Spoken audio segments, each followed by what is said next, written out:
Object और image की बातें चल रही थी। ऑब्जेक्ट और इमेज प्लेन बाउंड्री से हो चुका है, अब किससे होना है? तो प्लेन बाउंड्री से ऑब्जेक्ट और इमेज का डिस्कशन हमने एपरेंट डेप्थ के नाम कर दिया। वैसे तो वो ऑब्जेक्ट इमेज का ही डिस्कशन था। एक्चुअल डेप्थ जो होती थी वो किसकी होती थी? ऑब्जेक्ट की। और जो एपरेंट डेप्थ होती थी वो किसकी होती थी? इमेज की दूरी फ्रॉम द टॉप। तो वो भी किसका डिस्कशन था? ऑब्जेक्ट और इमेज का डिस्कशन, जिसका सीधा फॉर्मूला बना दिया गया था। बात समझ में आ गई है? और अब हम ऑब्जेक्ट इमेज का डिस्कशन प्लेन बाउंड्री से था, है ना, और अब किससे होने वाला है? स्फेरिकल बाउंड्री से।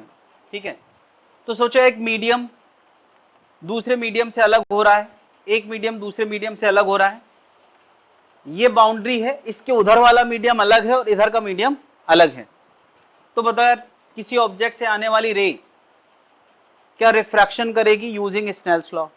ठीक है, और एक रे क्या, हर रे यही काम करेगी? ये रे, ये रे, ये रे, क्या हर रे स्नेल्स लॉ के नियम के हिसाब से रिफ्रैक्शन करेगी? और रिफ्रैक्शन करने के बाद उम्मीद है कि ये सारी रेज आगे जाके कहीं मिल जाएं, और उम्मीद ये भी है कि शायद ना मिले। ना मिले मतलब कि अगर ये रे ऐसे जा रही होती ऊपर को तो ना मिलती, और अगर अंदर को जा रही हैं, प्रिंसिपल एक्सिस की तरफ जा रही हैं, तो इसका मतलब मिल जाएंगी। तो बताओ ये ऑब्जेक्ट था, वो क्या है? क्या है? अरे ये डॉट ऑब्जेक्ट था, और दोबारा वो सारी रेज यहां इकट्ठा हुई। अगर कोई आंख इधर से उनको रेज को रिसीव करेगा तो आंख को क्या महसूस होगा? आंख को महसूस होगा जैसे यहां पर कोई डॉट ऑब्जेक्ट रखा है। तो क्या प्रिंसिपल एक्सिस पे रखे हुए डॉट की इमेज बनी है प्रिंसिपल एक्सिस पे? और फिलहाल ये रियल इमेज है या वर्चुअल इमेज है? हाँ, तो जब रे कट करके आगे बढ़ती है और आगे से आंख रिसीव करती है तो ऐसी इमेज कौन सी होती है? Real image. पता है कि नहीं? कटिंग पॉइंट अगर एग्जिस्ट करता है तो वो इमेज कैसी होती है? रियल। क्या चांस ये भी थे कि रिफ्रैक्शन होता और रे काफी ज्यादा टर्न ना करती? नहीं, यानी इस बार इस तरह से रिफ्रैक्शन हुआ है कि रे का कोई चांस नहीं है कि आगे कहीं मिल सके। तो क्या बताओ, जब कोई चांस नहीं है मिल सके तो इसका मतलब इसकी रियल इमेज बनने वाली, और जब रियल इमेज बनने की उम्मीद ना हो तो इन रे को हमें यहीं रिसीव कर लेना चाहिए, इसी जगह पर, है ना, और पहले आ सकते हैं इस जगह पर।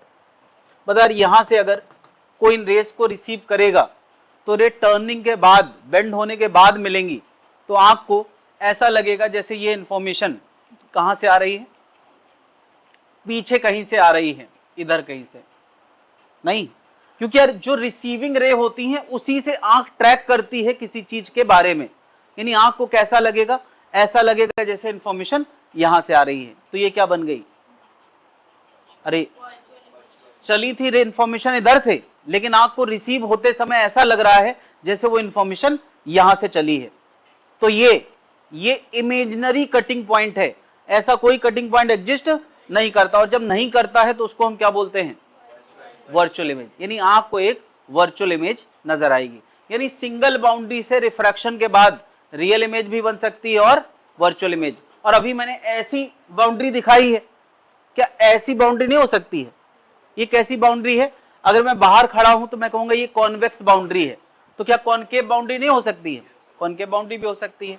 ठीक है, खैर, तो इस पूरे टॉपिक में डिस्कशन का मुद्दा क्या है कि प्रिंसिपल एक्सिस पे रखे हुए किसी ऑब्जेक्ट की इमेज पता करना, और इसमें बहुत ज्यादा गहरे क्वेश्चन आने का चांस नहीं है, फिर भी हम 2-4 क्वेश्चन इसमें करेंगे। तो यार ये एक बाउंड्री है जिसने दो मीडियम को अलग किया है। इस बाउंड्री से इधर मीडियम अलग है N1 और उधर मीडियम क्या है? N2। ऑब्जेक्ट इसके सामने कहीं रखा है और ऑब्जेक्ट से डाली गई लाइन, ये परपेंडिकुलर लाइन, इसको हम क्या बोलते हैं? Principal axis. ये नाम पहले आ चुके हैं तो बस देखते जाएं, सब लिखा है। क्या बताओ, ऑब्जेक्ट से डाला गया परपेंडिकुलर प्रिंसिपल एक्सिस लाइन है, और उस पॉइंट को जहां पे ये परपेंडिकुलर कट करता है उसको हमने क्या नाम रखा है? पोल। अच्छा, किसी ऑब्जेक्ट से चलने वाली रेज क्या रिफ्रैक्शन के बाद, अगर ऑब्जेक्ट प्रिंसिपल एक्सिस पे था तो इमेज भी प्रिंसिपल एक्सिस पे बनती है, तो बस स्नेल लॉ कोई ढंग से लगा दे तो इमेज को ट्रैक कर सकता है। हालांकि हमें ये ट्रैक रैक नहीं करना है इस टॉपिक में। इस टॉपिक में हम ज्यादा मैथ्स के ही भरोसे रहेंगे। कम से कम सिंगल बाउंड्री रिफ्रैक्शन में हमें ज्योमेट्री का कोई फायदा नहीं उठाना है, बस फॉर्मूले का फायदा उठाना है। तो O क्या है? ऑब्जेक्ट की लोकेशन। I क्या है? इमेज की लोकेशन जहां हमें नजर आ रहा है। और स्फेरिकल बाउंड्री है तो हर स्फेरिकल बाउंड्री का अपना कोई सेंटर होता है। तो मैंने यहां पे ये ड्रॉ किया है, ये क्या है?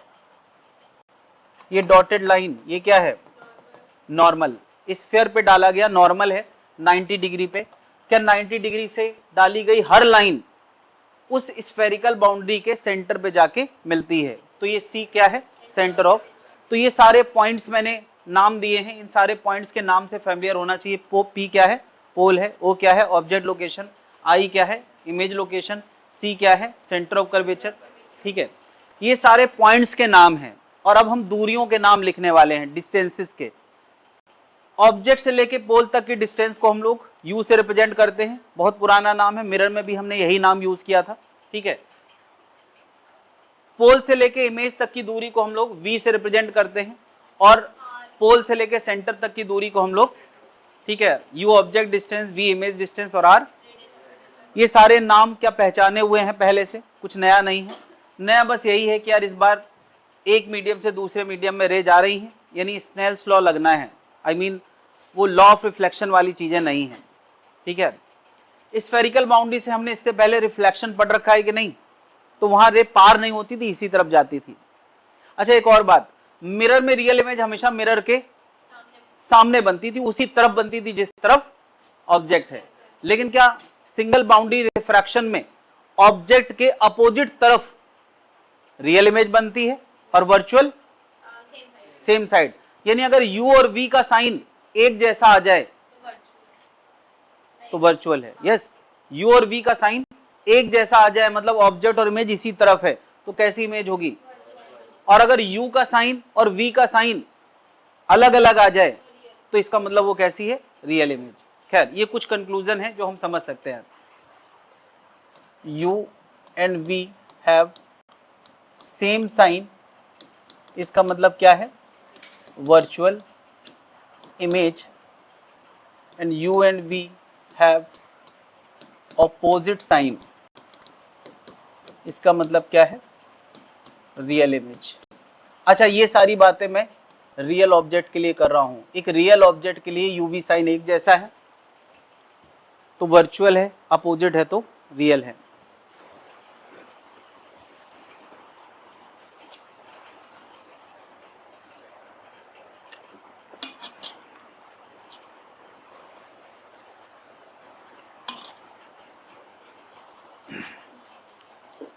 तो देखो यार, U, V और R, N1 N2, क्या यहां पर जब हम लोगों ने मिरर पढ़ा था तो U और V और R में रिलेशन एक आता था, ऑब्वियसली डेरिवेशन के बाद आता था, लेकिन हमने वहां भी डेरिवेशन नहीं किया था। यहां भी U, V और R को रिलेट करने वाला एक फॉर्मूला आने वाला है, लेकिन यहां केवल U, V और R नहीं होगा, N1 N2 भी होगा। क्या बताओ, इस रे की बेंडिंग कम हुई है या ज्यादा हुई है, वो कौन तय करेगा? N1 और N2 नहीं, इसका स्फेरिकल कर्वेचर वो कौन तय करता था? R। क्या उस पे भी एंगल तय होगा कि नहीं? इसका मतलब कि ऑब्जेक्ट के लिए इमेज कहां बनेगी, उसका लेना देना किन किन चीजों से होना चाहिए? N1 N2 R U, अरे V तो लाना ही है, यानी इमेज की दूरी का लेना देना N1 N2 U और R से है।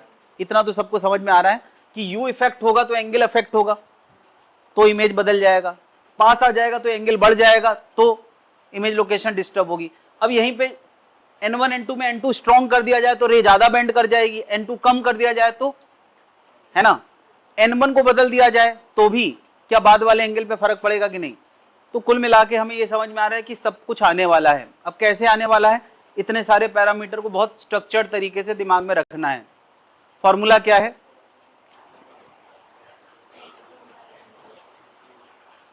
समझ गए? तो फॉर्मूला क्या है, ध्यान दे जरा। फॉर्मूला है, रे जहां से जहां जा रही हैं, जहां से चली हैं वो N1 पहला मीडियम है और N2 क्या है? तो फॉर्मूला है बाद वाला मीडियम अपॉन V माइनस पहले वाला medium upon U equal to बाद वाला माइनस पहले वाला अपॉन आर, बस ऐसे याद रखो, बाद वाला अपॉन वी माइनस पहले वाला अपॉन यू, ये फॉर्मूला है, ये हमें हर हाल में क्या, ये इतना भी इंपॉर्टेंट नहीं है बट ठीक है, पता होना चाहिए। ये थोड़ा रेयर फॉर्मूला है, कम यूज होता है बट पता होना चाहिए, ठीक है। इसके अलावा हम लोगों ने जब मिरर पढ़ा था तो एक तो यूवीआर का फॉर्मूला था और एक फॉर्मूला कौन सा था, और एक था मैग्निफिकेशन फॉर्मूला। अगर कोई ऑब्जेक्ट ऐसा प्रिंसिपल एक्सिस के साथ 90 डिग्री पे रखा है तो ऑब्वियसली यार उसकी इमेज भी ऐसी ही कुछ बनेगी, साइज कम ज्यादा हो सकता है, वहां होता है मैग्निफिकेशन फॉर्मूला। तो यार मिरर का मैग्निफिकेशन फॉर्मूला काफी बढ़िया और आसान था, इसका फॉर्मूला काफी गंदा है और लेस इंपॉर्टेंट है। इस फॉर्मूले पे मैंने कम से कम 7-8 साल से कोई क्वेश्चन नहीं देखा है, फिर भी एक बार फॉर्मूला मैं बता देता हूं, कभी कोई क्वेश्चन आए तो तुम्हें पता होना चाहिए। फॉर्मूला क्या है, तो फॉर्मूला है, मैग्निफिकेशन का मीनिंग क्या होता है सबको पता है, मैग्निफिकेशन का मीनिंग इमेज और ऑब्जेक्ट का रेशियो, ये मीनिंग है ना। अगर हमें ओ पता होगा तो आई तभी आएगा जब ये रेशियो हमें किसी और तरीके से पता हो, और ये रेशियो किससे रिलेटेड होता है, वी और यू से। तो हम लोगों ने मिरर में वो पढ़ा था क्या, माइनस बी बाई यू, यहां कुछ गंदा है, n1v upon n2u, n1v n2u, ऐसा कुछ फॉर्मूला। Good question. ऑब्वियसली यार इसके कुछ डेरिवेशन स्टेप्स हैं जो हम जंप कर रहे हैं।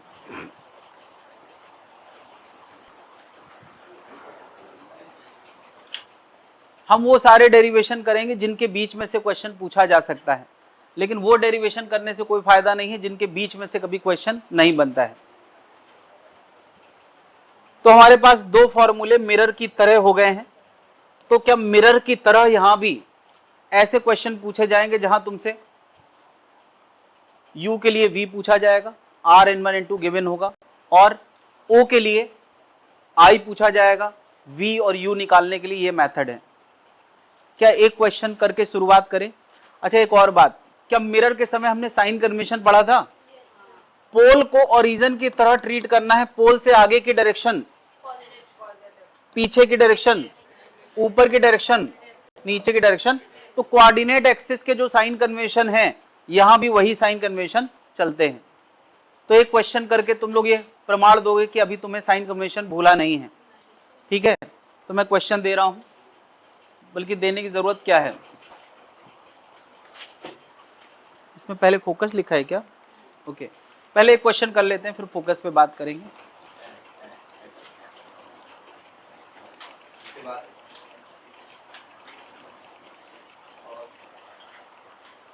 ये क्वेश्चन है, देखो अगला क्वेश्चन,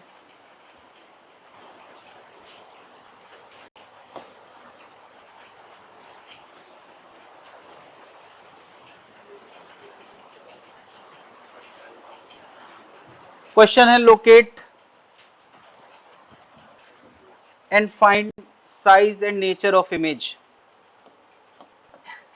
लोकेट इमेज मतलब क्या बताना है, v बताना है, size and nature of image, ठीक है।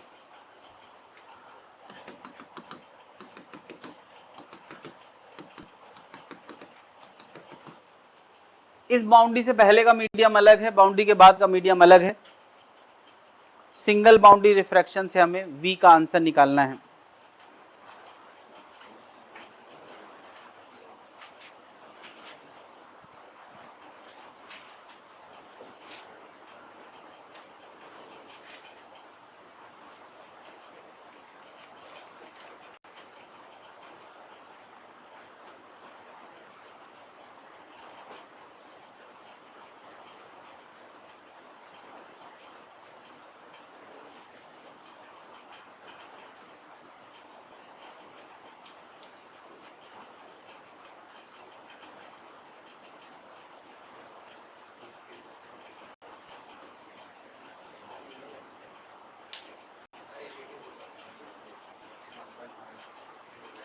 तो n2 मतलब रे कहां से चली हैं और कहां गई हैं, तो n2 क्या है, कहां गई हैं, मतलब कितना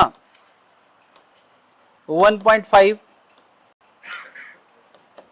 अपॉन v हमें लाना है, n1 क्या है, u हमें दिया है, बाद वाला माइनस पहले वाला अपॉन आर। बताओ कहां से रे चली हैं? वन मीडियम से। u की जगह कितना लिखा जाएगा? क्योंकि लेफ्ट में ऑब्जेक्ट रखा है तो -30 और r की जगह क्या? जिन्होंने लिख दिया है दिखाएं।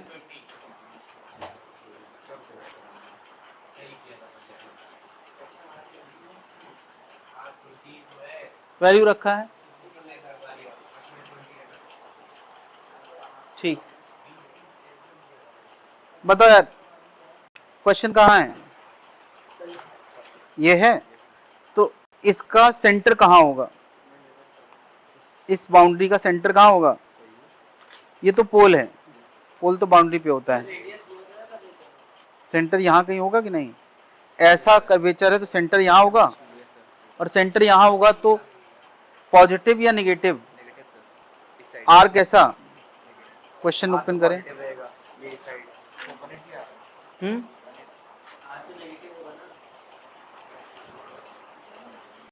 क्योंकि इसका सेंटर लेफ्ट में है तो इस डायरेक्शन में साइन कैसा लगेगा? नेगेटिव। मिलाएं जरा। तो देखो यार, पोल से लेफ्ट के लिए नेगेटिव होता है तो u यानी -30, और इसका सेंटर भी यहीं कहीं होगा तो कितना है सेंटर? रेडियस और कर्वेचर सेंटर की दूरी होती है, और यहां लिखेंगे -20, और इसको सॉल्व करके v लाना है। कोई मुझे बताएगा v कितना आ रहा है? 180/7 क्या है? इसका मतलब मुझे करना पड़ेगा।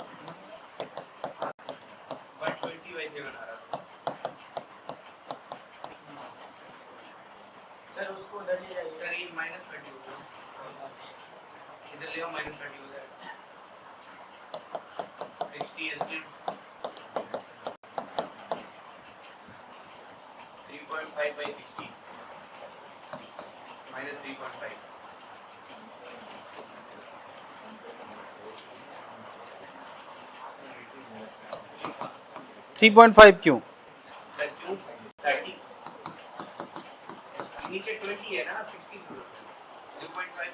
अच्छा 20 था, ओके।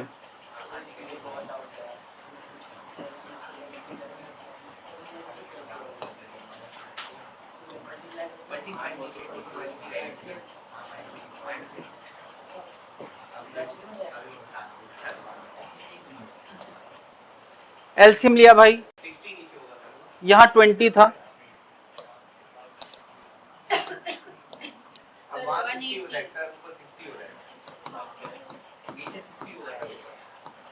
अच्छा ये 60 हो चुका है, सॉरी। सब लोग भाई अपना अपना करें।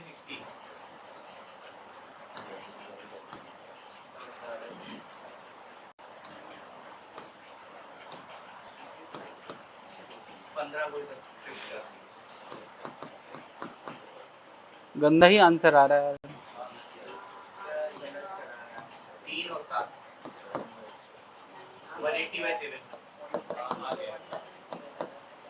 माइनस आ गया, v का आंसर आया है -180/7। मतलब बताओ इसकी इमेज उस तरफ बनी है कि इस तरफ बनी है? इसी तरफ बनी है, ठीक है। 180/7 मतलब यहाँ कहीं बनी है 180/7, और निगेटिव है तो पीछे बनी है। इतनी बात समझ में आ गई? रियल है कि वर्चुअल? नेचर ऑफ इमेज कैसा हो गया? वर्चुअल। कैसे पता चला वर्चुअल है? एक ही साइड है, ठीक है। तो हमने लोकेट कर दिया है, v पता चल गया है। अब साइज और बताना है, तो साइज कैसे पता चलेगा? I/O is equal to n1v upon n2u। तो n1 था 1, v आया है 180/7, n2 1.5, और u कितना था? -30। हाँ ये 6 आ जाएगा, 6/7 इंटू 1.5। ओ कितना दिया है? ओ दिया है 2 सेंटीमीटर।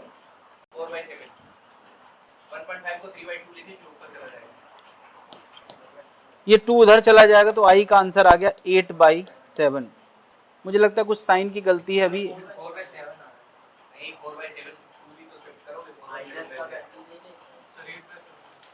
क्या इमेज ऊपर ही आ रही है भाई? पॉजिटिव आ रही है नेगेटिव? और पॉजिटिव आ रही है इसका मतलब इसकी जो इमेज बनी है वो कैसी बनी है? ऊपर बनी है। अरे आई पॉजिटिव आने का मतलब क्या? ऊपर इमेज बनी है।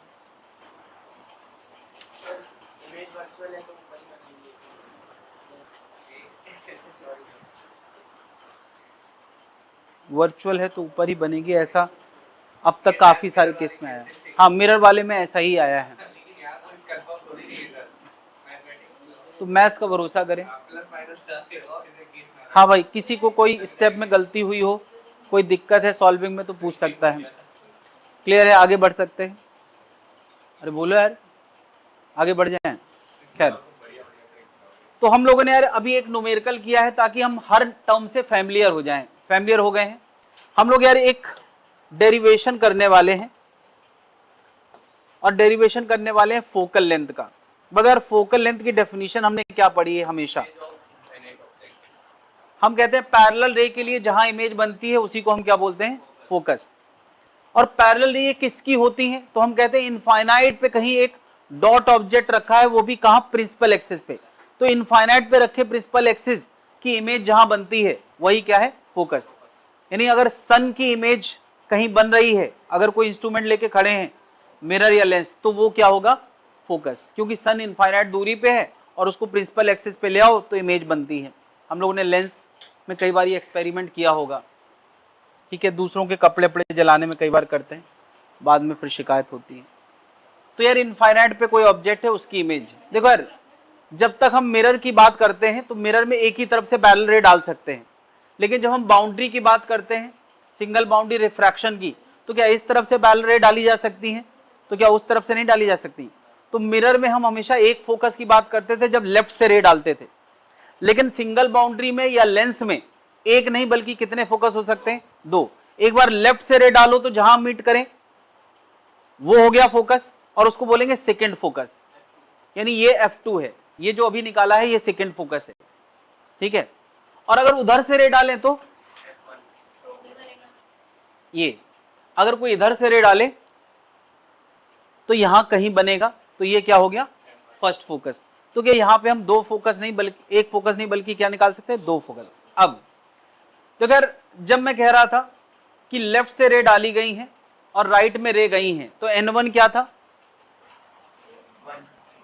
N1 ये था, N2 ये था, या जो भी था, N1 से N2 रे गई हैं। लेकिन अगर मैं उल्टी बात करूं, ये वाली बात, तो उधर से रे आई हैं, इधर मिली हैं, तो N1 क्या होगा? N1 N2 होगा, और N2 क्या हो जाएगा? तो बढ़िया नहीं लगेगा कुल मिला के। हम लोग एक तरीका बनाने वाले हैं। अच्छा बताओ, अगर यहां से पैरेलल रे आए और इधर इमेज बनने की गारंटी है, तो ये भी सच है कि अगर यहां डॉट रखोगे तो आफ्टर द रिफ्रैक्शन उसकी रे कैसी हो जाएंगी? पैरेलल। अरे रिवर्सिबिलिटी हमेशा रे में काम करती है। तो अगर उधर ऑब्जेक्ट है तो ये इमेज है, और अगर इधर डॉट रखा है तो इनफाइनाइट पे इमेज बनेगी। तो हम सीधा सीधा सोचें, N1 को हर बार N1 बोले, N2 को हर बार N2 बोले, उसके लिए हम इच्छा क्या कर लेते हैं कि जब फर्स्ट फोकस की बात करेंगे तो कहेंगे ऐसा U पता करो, ऐसा U पता करो जिसके लिए V क्या हो जाए? इनफाइनाइट। और जब सेकेंड फोकस पता करेंगे तब क्या बात करेंगे? ऐसा U इनफाइनाइट रखेंगे, देखो U इनफाइनाइट रखेंगे तो V क्या हो जाएगा यार? तब V क्या हो जाएगा? फोकस। U इनफाइनाइट तो V फोकस। अरे सूरज की जहां इमेज बनी तो U इनफाइनाइट और इमेज कहां बनी? फोकस पे, वो हो गया F2। और यहां क्या बोलेंगे कि ऐसा U ढूंढो जिसके लिए फाइनल इमेज कहां बन जाए? इनफाइनाइट पे। अगर ऐसे सोचेंगे तो ये रे कहां से चली हैं? N1 से, और कहां गई हैं? N2 से। तो सीधा रहेगा सब कुछ। तो हम दो फॉर्मूला फोकस के डेराइव करने वाले हैं, और क्योंकि हम डेरिवेशन कर रहे हैं, फॉर्मूला बनाने वाले हैं, तो साइन कन्वेंशन लगाने की जरूरत नहीं है। चलो, तो मैं दो फोकस बनाने वाला हूं। ओके, जैसे कॉन्वेक्स में ये बातें कर रहा हूं, कॉनकेव में भी ये बातें होंगी। हम लोग दो फोकस निकालने वाले, सेकेंड फोकस और दूसरा क्या? फर्स्ट फोकस ऐसी कोई बाउंड्री है जिसका रेडियस ऑफ कर्वेचर r है, ये n1 मीडियम है, ये n2 मीडियम है, ठीक है। सेकेंड फोकस के लिए हमने क्या प्लानिंग करी है? हाँ,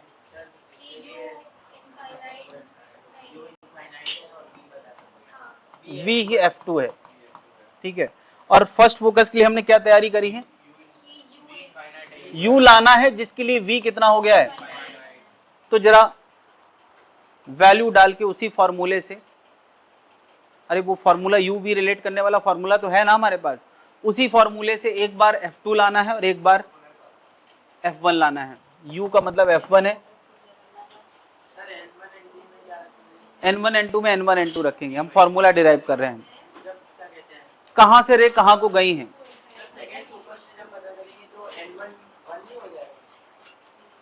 जब मैंने n1 n1 दिया है तो n1 n1 ही रहेगा। हो सकता है जब होगा न्यूमेरिकल में तो n1 की जगह हम 1 डाल देंगे। हम अभी फॉर्मूला डिराइव कर रहे हैं जनरल सेंस में। फॉर्मूला जनरल सेंस में डिराइव करना है, n1 से n2 रह गई हैं।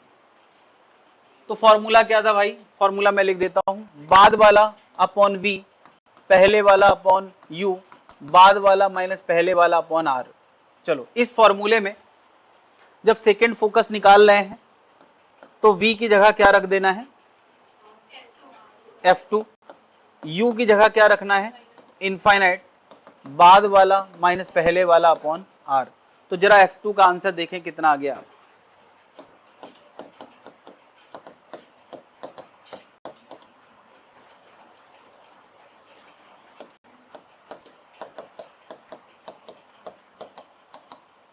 f2 का आंसर आ रहा है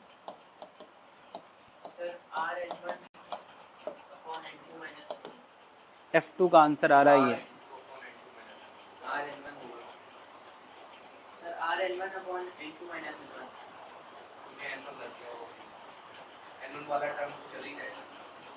सेकेंड फोकस।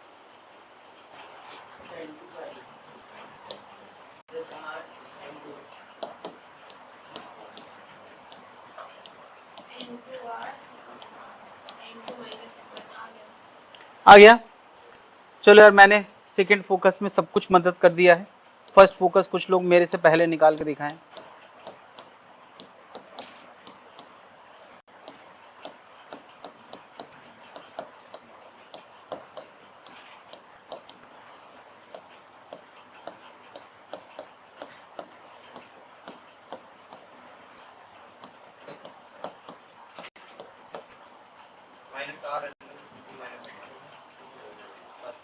तो मैंने कहा कि यार ऐसा u ढूंढना है जिसके लिए v क्या हो जाए, तो u की जगह f1 रखना है।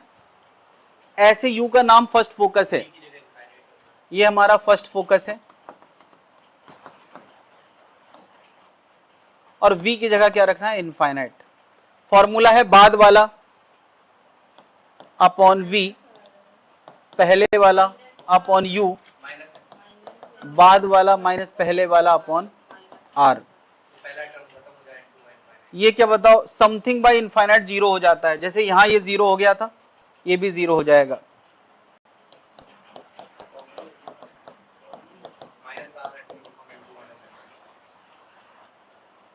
r इधर भेज देते हैं, f1 इधर भेज देते हैं,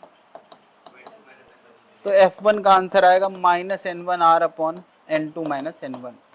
ये f1 का आंसर आ गया। क्लियर है? इन दोनों रिजल्ट का लुक लगभग एक जैसा है। देखो यार, f2 लाया है तो n2 ऊपर है, f1 लाया है तो n1 ऊपर है, बस एक माइनस का फर्क है। तो लोग इसमें एक कंक्लूजन याद रखते हैं, और वो कंक्लूजन क्या है? वो कंक्लूजन है कि f1 और f2 का रेशियो वो माइनस n1 बाई n2 आता है। और माइनस साइन पता है क्या बता रहा है?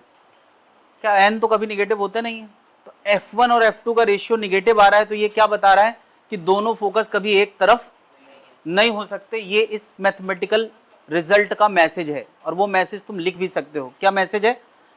कि both the focus will be opposite side. मतलब अगर एक फोकस उधर है तो दूसरा इधर होगा, या ये वाला इधर है तो वो उधर होगा। बात क्लियर है? तो कंक्लूजन क्या लिख सकते हैं? Both the focus will be opposite side, both the focus will be opposite side. ये कंक्लूजन हमने मैथमेटिकली निकाला है और अब हमें याद रखना है कि दोनों फोकस एक तरफ नहीं हो सकते।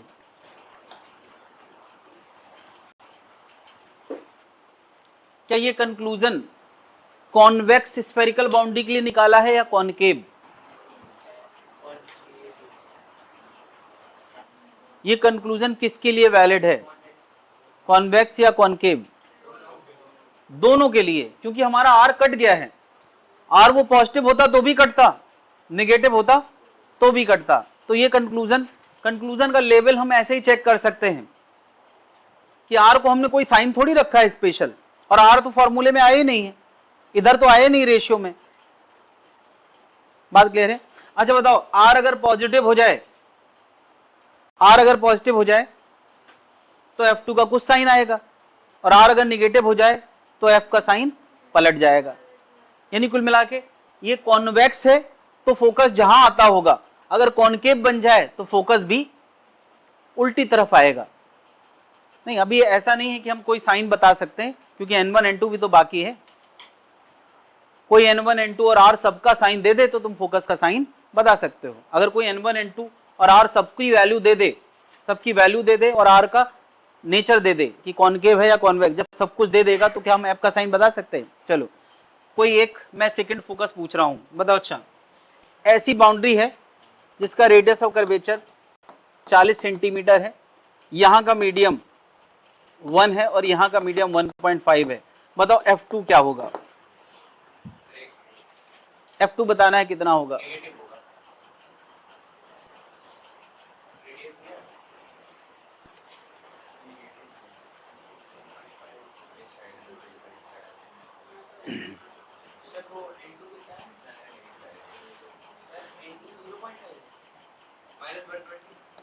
ये एक 1 है, एक 1.5 है।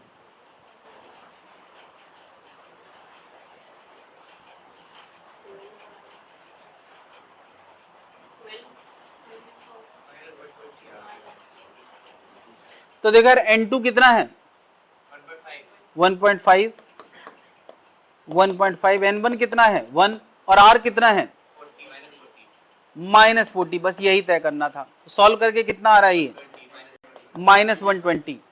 यानी अगर ऐसा नेचर है तो उसका फोकस लेफ्ट में होगा। बात समझ गए?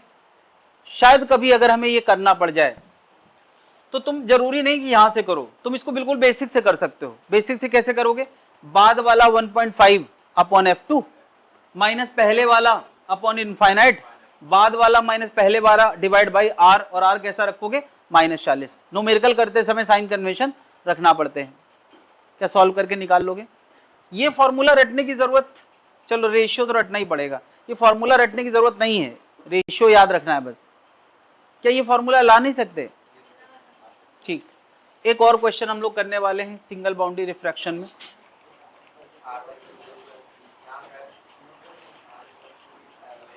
देखो जरा, ये 20 सेंटीमीटर रेडियस का एक बबल है, एयर बबल जो पानी के अंदर बन गया है, या तुम कह सकते हो यार एक बैलून है जिसके अंदर हवा भरी और वो पानी के अंदर है, पत्थर बांध के डुबा दिया गया है। नहीं तो कोई कहे पानी के अंदर कैसे रुक सकता है, बहुत सारे सवाल और फिजिक्स में ये सब बातें हो सकती हैं। अब इस बबल के अंदर कोई चीज फ्लोट कर रही है, कोई मच्छर है जो यहां पे रह गया है, ठीक है, क्योंकि इसने खून पी रखा है इसलिए लाल नजर आ रहा है यहां पर, ठीक है। इस मच्छर को दो जगह से देखा जा रहा है, एक ये आंख देख रही है, तो यार ये आंख देख रही मतलब इधर से जाने वाली रेज रिसीव करेगा, और एक ये आंख देख रही है, इसका मतलब यहां से जाने वाली रेज को रिसीव करेगा नहीं।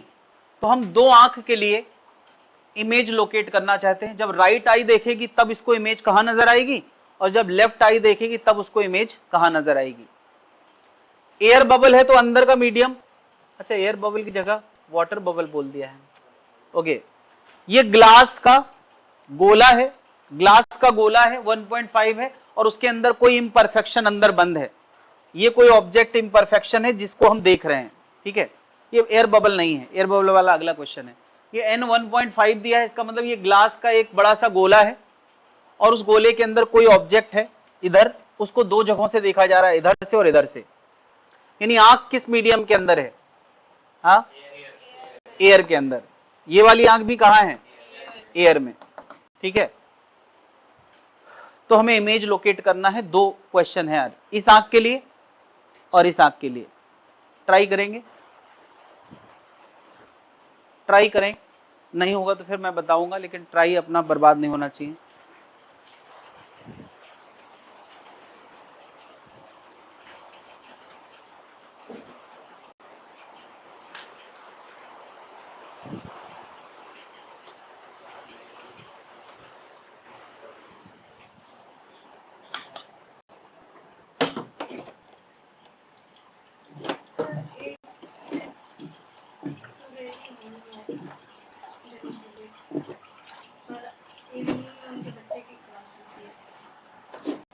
कल सुबह का दे देंगे,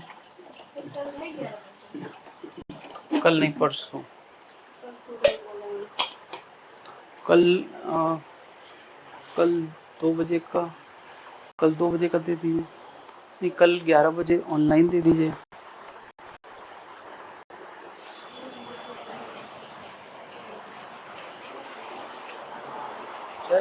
सर ये इतना 10 है और 8 एमडी है, हाँ, यानी सेंटर से 20, तो दोनों के पास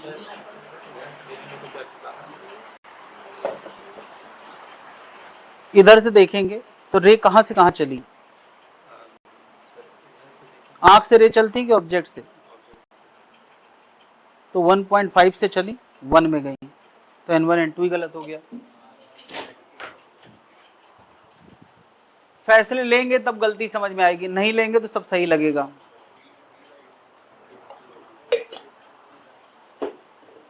बताओ अच्छा, रे कहां से कहां जा रही है? पहले मैं राइट आई का डिस्कशन कर रहा हूं। इस आंख के लिए रे कहां से चली हैं? 1.5 से, और कहां गई हैं? तो यार इस आंख के लिए N1 1.5 है और N2 1 है। जिसने वैल्यू रख दिया है वो मुझे दिखा सकता है सॉल्व करने से ठीक पहले।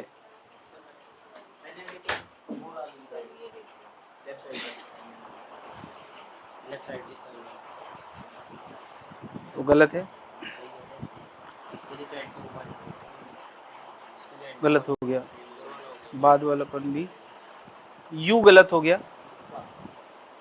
मुझे बताओ, इसका रेडियस ऑफ कर्वेचर 20 सेंटीमीटर है, यानी इसका सेंटर यहां कहीं होगा, इधर कहीं, इसका सेंटर यहां कहीं होगा। और ये दूरी कितनी है? 20 सेंटीमीटर, और ये भी कितनी होगी? 20।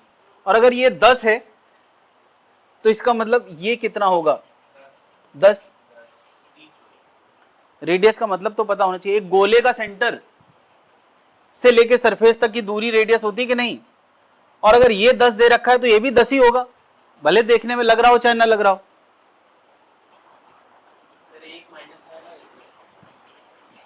चलो देखो, अगर हमें सारे डिसीजन सही निकलेंगे तभी आंसर आएगा, कोई एक भी गलती करेंगे तो गलत हो जाएगा। बताओ, इस आंख को जाने वाली रे के लिए ऑब्जेक्ट कितनी दूरी पे है? ऑब्जेक्ट 20, ये 10, ये कितना हो गया? 30। तो यू की जगह मुझे क्या लिखना चाहिए? गलत हो गया, -30। क्यों?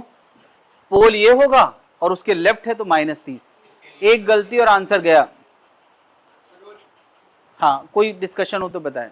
मैं फॉर्मूला लिख रहा हूं, और मैं फॉर्मूला एक बार में लिखता हूं। 1.5 बाद वाला, सॉरी, फॉर्मूला क्या है? बाद वाला अपॉन बी, बाद वाला मतलब 1 अपॉन बी माइनस पहले वाला अपॉन यू, बाद वाला माइनस पहले वाला अपॉन आर।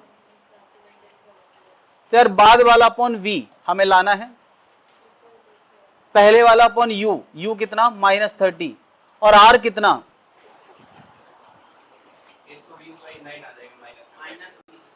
-20। माइनस क्यों? क्योंकि इसके लेफ्ट में है। कोई एक गलती तो आंसर गया। इतना सब सही रख दिया है, फिर सॉल्व करना है। कितने लोगों ने ये सब सही रख दिया है? चलो अब सॉल्व करके आंसर देखते हैं कितना आता है।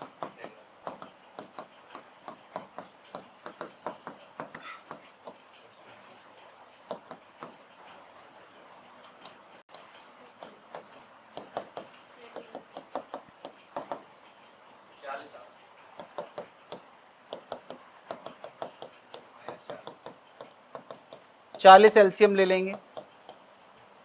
v का आंसर आ रहा है -40। कितने लोग आ गया यार एंड तक? देखो क्या गलती हुई है।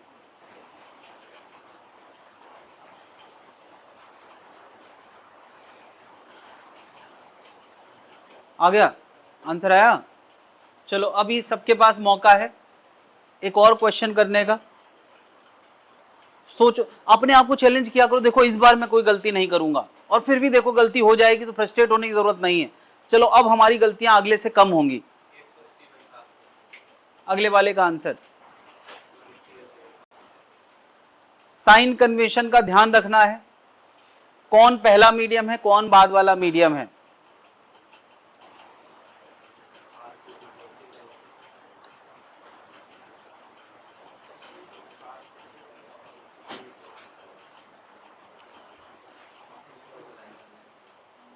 तो यार बाद वाला मीडियम कौन है? यार रे कहां से चली है, वो पहले वाला मीडियम है। तो बाद वाला एयर है, पहले वाला ग्लास है, बाद वाला माइनस पहले वाला अपॉन। चलो ये मैंने ब्रैकेट लगा दिया ताकि सोच समझ के साइन के साथ वैल्यू रखी जाए। तो यार N2/V, V हमें लाना है तो उसका साइन नहीं रखना है, जो लाना है उसका साइन नहीं रखते हैं। U कितना? चलो जिसने रख दिया है दिखाए।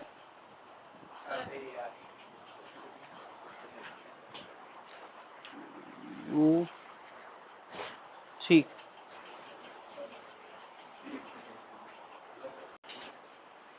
कहाँ है U? ठीक ठीक, मिलाए जरा। देखो यार ये पोल है, इस बार प्रिंसिपल एक्सिस पर ये कटिंग पॉइंट पोल होता है, और पोल से आगे है तो U कैसा, कितना? और U कितना? +10। अरे कुछ भी थोड़ी लिखना है यार, ऑब्जेक्ट कितना दूर है 10, तो +10। R कितना? तो प्लस या माइनस? +20। कितने लोगों ने ये रख दिया यार? सबसे पहला काम ये है, और अभी सॉल्व करके आंसर निकालना एक और काम है।